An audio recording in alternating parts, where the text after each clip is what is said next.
안녕하십니까 여러분의 심리 멘토 박센입니다. 제가 교육자이기도 하고 4살짜리 아들이 있어서 항상 어린애들 볼 때마다 교육에 관한 어떤 생각들을 자주 하게 됩니다. 제 아들도 잘 키우고 싶고 또 아이들을 너무 좋아해서 다른 사람의 자식들도 이렇게 보면 잘 컸으면 좋겠다 이런 마음도 항상 갖고 있죠. 그래서 그런 마음으로 한번 세자님들 중에서도 어린 자녀 교육하시는 부모님들이 있으실 것 같아서 이런 영상을 찍어보게 됐습니다. 자녀 교육에 있어서 가장 중요한 게 뭘까요?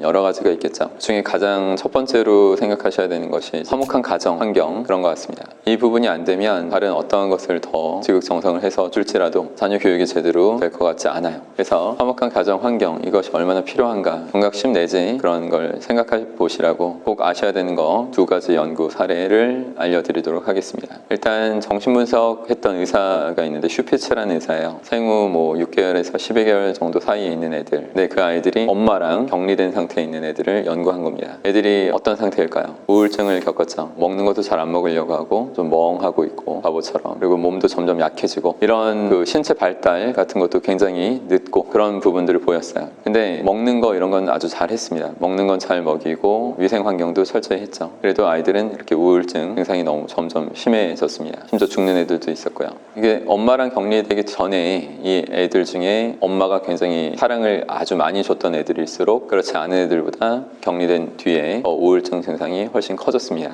그래서 이 슈피츠 연구는 인간한테 아무리 좋은 위생적 환경과 영양 환경을 제공해도 엄마의 사랑을 제대로 주지 못하면 제대로 성장할 수 없다는 것을 이제 단적으로 보여준 사례죠. 또 하나 사례가 있는데 이건 미국에서 있었던 사례예요. 젖을 토하는 아이라는 사례인데 갓난아이가 엄마 젖을 먹으면 자꾸 토하는 겁니다. 그래서 이 아이를 정밀검사를 다 했어요. 그때 당시 할 수 있는 모든 정밀검사를 다 했는데 특별히 다른 어떤 이상이 보이지 않았고, 그래서 그 아이를 소아정신과에 보냈고 정신과 의사가 그 엄마를 잘 보니까 모성애가 굉장히 적은 것 같았고, 진찰을 한 결과 이 엄마가 이 아이를 받아들이지 않는 그런 마음 상태로 임신을 원하지 않는 상태로 임신했고, 아이가 심지어 태어난 이후에도 정말 자기 자식으로 인정하지 않는 그런 상태라는 걸 캐치한 거죠. 그래서 그 엄마가 주는 그 젖을 그 아이가 자꾸 토했던 겁니다. 그래서 이 정신과 의사는 간호사들 중에서 모성애가 아주 있는 그런 간호사한테 젖을 이렇게 먹이게 했더니 처음에 좀 토하다가 이내 잘 먹었어요. 그 모습을 엄마한테 지켜보게 한 뒤에 그 간호사처럼 자녀에게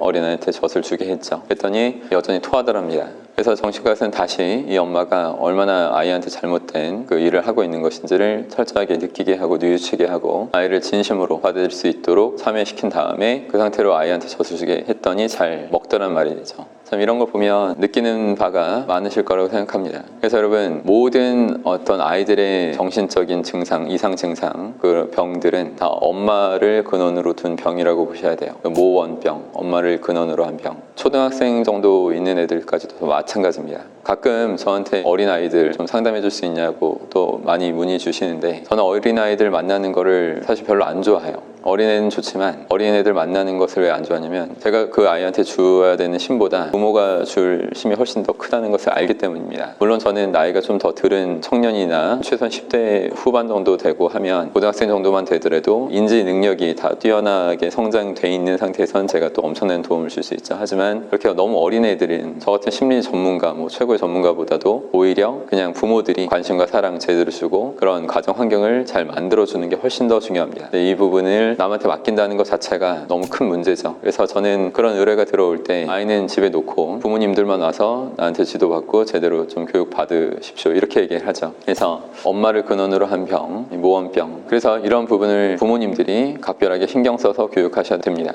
근데 참고로 모원병이라고 하니까 역시 다 애들이 잘못된 건 엄마, 내 아내 문제야, 또 이런 식으로 황당하게 하실 분이 혹시 있을까봐 제가 높아심에서 말씀드리면, 아내는 남편한테 온전히 정상적인 사랑을 받았을 때 그제서야 이제 자기 자녀들한테도 정상적인 사랑을 줄 수 있어요. 그래서 결국 또 남편도 자기 책임이 아니다 이런 황당한 말을 하면 안 되고, 남편도 화합해서 가정교육, 자녀교육을 아주 힘을 쏟으셔야 합니다. 남편도 자녀교육에 힘을 쏟으셔야만 한다는 거죠. 그래서 여러분, 제가 2004년도부터 대입기숙학원에서 20살 학생들을 자꾸 계속 10년째 보고 있는데, 최근 점점 더 좀 아이들이 정서적으로 불안정하고 좀 더 힘들어하는 애들이 점점 늘어나요. 이게 너무 안타깝고 너무 슬픈 일이죠. 근데 저는 그런 애들을 영상들을 보면서 부모님들이 어쩔 수 없게 좀 원망스러워지더라고요. 여러분들은 이 영상을 보시고 진작에 망치기 전에 제대로 잘 가정화하시고 건강한 어떤 자녀들, 정신적으로도 건강한 자녀를 키우실 수 있으면 정말 좋겠습니다. 자, 그럼 영상이 도움이 되셨다면 구독, 좋아요, 알람 설정 부탁드릴게요. 항상 힘내십시오. 고맙습니다.